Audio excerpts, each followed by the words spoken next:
From QB Unplugged, Deshaun Watson with his quarterback coach Quincy Avery with an update on where Deshaun is physically.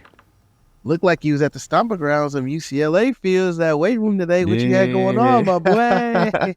Yeah, man, back in that weight room and everything, 12 weeks. So, it's another checkpoint of, rehab and surgery or what I can do. And I guess just keep, progressing from there. So, it was a good morning to say today. With that, let's welcome in Tom Withers from the Associated Press. So, Tom, by all accounts, the rehab process is going as it should. It's good to know that he's back lifting weights. That was from today. How concerned are you? You know, your franchise quarterback coming back from shoulder surgery. How concerned are you?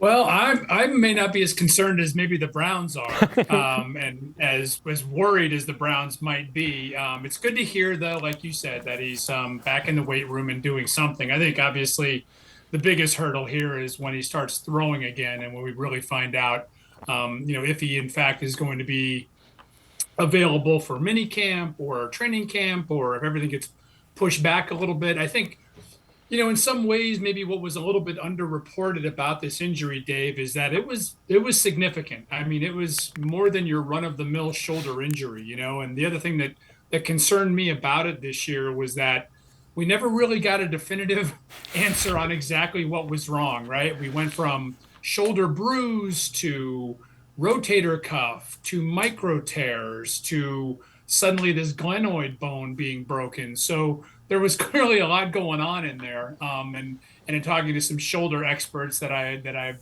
come across over the last couple of months, he would have had to had a sprain of some kind for that glenoid bone to be broken. Now, I don't know if that happened before the first half of that Baltimore game or that all happened at one time. So, I am glad to hear that it's moving in the right direction, that he is lifting weights.